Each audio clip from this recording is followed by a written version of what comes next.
প্রিয় দর্শক, প্রীতি এবং শুভেচ্ছা নিন। সাজ্জাদ কাদির এই মুহূর্তে আপনাদের সামনে কথা বলতে এসেছি। সেনাবাহিনী আবারও যে বার্তা নিয়ে এলো, এই প্রসঙ্গটি নিয়ে এই মুহূর্তে আপনাদের সামনে কথা বলবো। আপনারা ইতোমধ্যেই জেনে গেছেন সংবাদ মাধ্যমের কল্যাণে যে সেনাবাহিনী আবারও সেনা কর্মকর্তাদের ম্যাজিস্ট্রেসি ক্ষমতা বাড়িয়েছে। সরকার আরও 2 মাসের জন্য এটি বাড়িয়েছে। এটি তৃতীয় পর্যায়ে সেনা কর্মকর্তাদের ক্যাপ্টেন এবং তদূর্ধ্ব পদমর্যাদার কর্মকর্তাদের ম্যাজিস্ট্রেসি পাওয়ার বাড়ানো হলো। এর আগে 2 ধাপে 60 দিন করে 120 দিন চলে গেছে, মানে 4 মাস। আবারও 2 মাস বা 60 দিনের জন্য বাড়ানো হলো। এর অর্থ 6 মাস।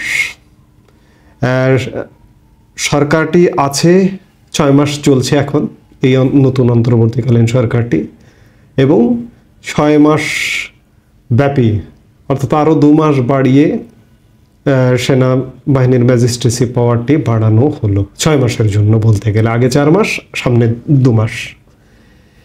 সেনাবাহিনী ম্যাজিস্ট্রেসি পাওয়ার নিয়ে আবারও মাঠে থাকলো। এর অর্থ বার্তাটি হচ্ছে এই, এক কথায় যদি আমি বলি, বাংলাদেশ আইসিইউতে আছে, ইন্টেনসিভ কেয়ার ইউনিটে আছে বাংলাদেশ। সেনাপ্রধান একাধিকবার তার সাক্ষাৎকারে বলেছিলেন যে আইন শৃঙ্খলা পরিস্থিতি স্বাভাবিক হলে কিংবা আইন শৃঙ্খলা রক্ষায় যে নিয়মিত বাহিনী আছে, বিশেষ করে পুলিশ বাহিনীর কথা বলেছিলেন যে পুলিশ বাহিনী তাদের দায়িত্বে ফিরলে আমরা আমাদের বাহিনী নিয়ে ব্যারাকে ফিরে যাব। এই যে সেনাবাহিনী আবারও ম্যাজিস্ট্রেসি পাওয়ার নিয়ে মাঠে থাকলো, এটি অবশ্যই এখন পর্যন্ত প্রয়োজন আছে।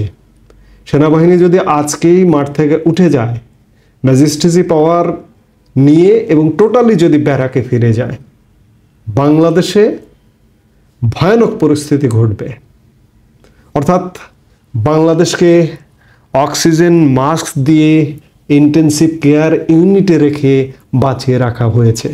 বিগত 6 মাস যাবৎ এভাবেই চলছে, পরিস্থিতির কোনো উন্নতি নেই।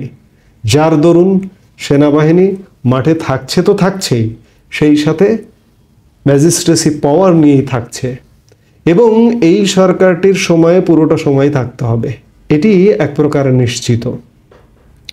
সেনাবাহিনী আসলে পৃথিবীর কোনো উন্নত দেশে এইভাবে ব্যারাকের বাইরে দায়িত্ব পালন করে না। কোথায় দায়িত্ব পালন করে? এরকম সংঘাতপূর্ণ দেশগুলোতে। এবং আপনি দেখবেন বা আপনারা দেখবেন যে আফ্রিকার যে সংঘাতপূর্ণ দেশগুলো আছে, সেই দেশগুলোতে তাদের কারো কারো সেনাবাহিনী আছে, কারো কারো নেই। যাদের নেই বা থাকলেও সেখানে আরও সহযোগিতা করবার জন্য বাড়তি সামরিক বাহিনী সেখানে নিয়োগ করা হয় জাতিসংঘের পক্ষ থেকে। এবং জাতিসংঘ বাহিনী হচ্ছে যৌথ বাহিনী, সারা পৃথিবীর সীমান্ত সামরিক বাহিনী। জাতিসংঘের শান্তিরক্ষা বাহিনীতে একটা অপশন আছে যোগ দেওয়ার। আমাদের বাংলাদেশের সেনাবাহিনীও জাতিসংঘে আছে, পুলিশ বাহিনী আছে, শৃঙ্খলা বাহিনীর সামরিক আধা সামরিক সব বাহিনী আমাদের জাতিসংঘে কাজ করে। তারা কি কাজ করে? ওই সব দেশে শৃঙ্খলা রক্ষায় কাজ করে। ঠিক তেমনি বাংলাদেশের অবস্থাটা ওই রকমই অবস্থা। জাতিসংঘের বাহিনী যদিও বা আসবার প্রয়োজন হয়নি এখনো পর্যন্ত, কিন্তু আমাদের নিজস্ব বাহিনী মাঠে থাকতে হচ্ছে। সেনাবাহিনীর তো আসলে দেশের আইন শৃঙ্খলা রক্ষার কাজ নয়, এটি সাময়িক কাজ। 4 মাস বা সেনাবাহিনী মাঠে আছে 4 মাস না, 6 মাস যাবতই মাঠে আছে, কিন্তু বিগত 4 মাস যাবৎ ম্যাজিস্ট্রেসি পাওয়ার নিয়ে ক্ষমতায় আছে বা মাঠে আছে। আরও 2 মাস বর্ধিত হলো। এটি ঠিক কত মাস বর্ধিত করতে হতে পারে এই মুহূর্তে বলা কঠিন। হতে পারে মানে এটি নিশ্চিত যে এইভাবে যদি দেশটি চলে, এই প্রক্রিয়ায় যদি দেশটি চলে, এই যে যাদেরকে শাসক হিসেবে বসানো হয়েছে তাদের ওয়েতে, তাদের সিস্টেমে যদি চলে, তাহলে দেশের কোনো উন্নতি আমি দেখছি না। আইসিইউতে বের করে স্বাভাবিক বিছানায়, হসপিটালের স্বাভাবিক বিছানায় যে বের করব দেশটাকে, এভাবে চললে হবে না। আজকে বড্ড মনে পড়ছে 5 আগস্ট বিকেলবেলার কথা। সেনাপ্রধান জেনারেল ওয়াকারুজ্জামান এক ভাষণে, প্রথম গণমাধ্যমের সামনে এসে এক ভাষণে বলেছিলেন যে আমি দায়িত্ব নিচ্ছি। আর একটি গুলি চালাতে হবে না, আর কোনো চিন্তা করতে হবে না, মানে দেশবাসীকে আশ্বস্ত করেছিলেন। আজকে 6 মাস পরে আপনারা যারা আমাকে শোনেন, আমাকে শুনছেন, তারা বলুন তো যে আপনি আশ্বস্ত হয়েছেন সেনাপ্রধানের সেই কথায়? আজকে আপনি ভালো আছেন? আমি বিশেষ করে বলবো, অন্য সবকিছু বাদ, যেহেতু সেনাবাহিনী আইন শৃঙ্খলার দায়িত্বে মাঠে আছে, আইন শৃঙ্খলার দিক দিয়ে আপনি ভালো আছেন? রাতে তো দূরের কথা, আপনি দিনের বেলায় প্রয়োজন ছাড়া কোনো এলাকায়, মানে এক এলাকা থেকে আর এক এলাকায় মুভ করতে কি সাহস পান বলুন তো? আর রাতে তো সেটি তো অনেক দূরের ব্যাপার। অর্থাৎ সেনাপ্রধানের সেই কথা থাকেনি। বাংলাদেশ সেই জায়গায় নেই, আশ্বস্ত হবার মতো জায়গায় নেই। সেনাবাহিনী বা সেনাপ্রধান তার তত্ত্বাবধানে একটি সরকার গঠিত হয়েছে, কিন্তু আমাদেরকে কি দিল? আমাদেরকে তো কিছু দিতে পারলো না, বাংলাদেশকে তো কিছু দিতে পারলো না।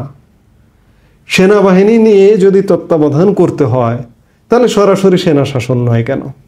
এই যে সরকারটি দায়িত্ব পালন করছে, এটি একটি চরম পক্ষপাত দুষ্ট একটি সরকার, প্রতিপক্ষ। মানে এটি আসলে এই ধরনের সরকারগুলো তো সাধারণত হয় নিরপেক্ষ, নির্দলীয়, নিরপেক্ষ, সব দলকে সমান দৃষ্টিতে দেখে, সব মানুষকে সমান দৃষ্টিতে দেখে, সব ধর্ম বর্ণকে সমান দৃষ্টিতে দেখে। কিন্তু কি আশ্চর্য ব্যাপার যে পক্ষপাত দুষ্ট।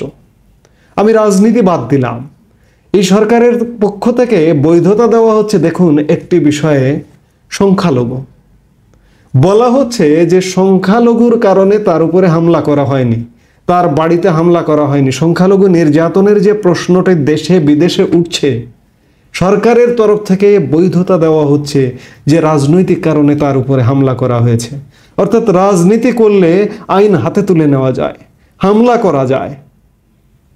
কি বিচিত্র সেলুকাস! কোন দেশে আমরা বসবাস করছি? সেনাবাহিনী কোথায় থাকে? আপনারা দীর্ঘদিন ধরে দেখছেন বাংলাদেশে যে আমাদের যে পার্বত্য অঞ্চল অশান্ত, সেখানে জাতিগত দাঙ্গা আছে, সেখানে মাঝে মাঝেই অশান্ত হয়ে ওঠে। সেখানে কিন্তু সেনা ছাউনি আছে, জায়গায় জায়গায় সেনা ক্যাম্প আছে। সেখানে অস্থিতিশীল পরিবেশ বলেই কিন্তু সেখানে সেনা ক্যাম্প থাকে।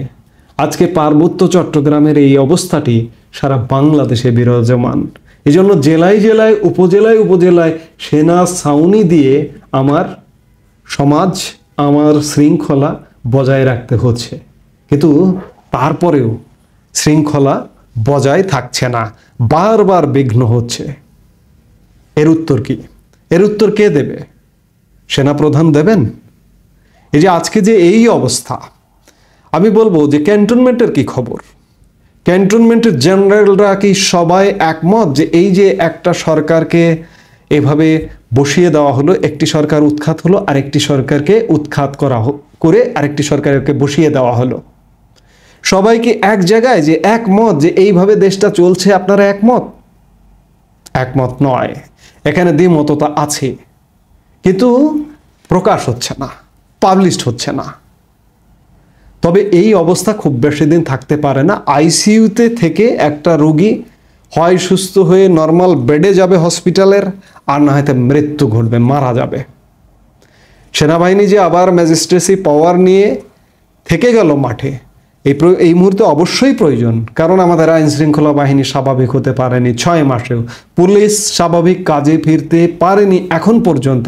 পুলিশ শুধুমাত্র চাকরি করছে যদি বলেন, তাহলে সেটি বলা হবে ঠিক, কিন্তু সঠিক যে যথাযথ অপারেশনাল ওয়ার্ক সেটি কিন্তু এখনো করছে না। আর সেই জায়গাতেই সেনাবাহিনী আমাদের বিপদে ফেলে ব্যারাকে ফিরে যায়নি।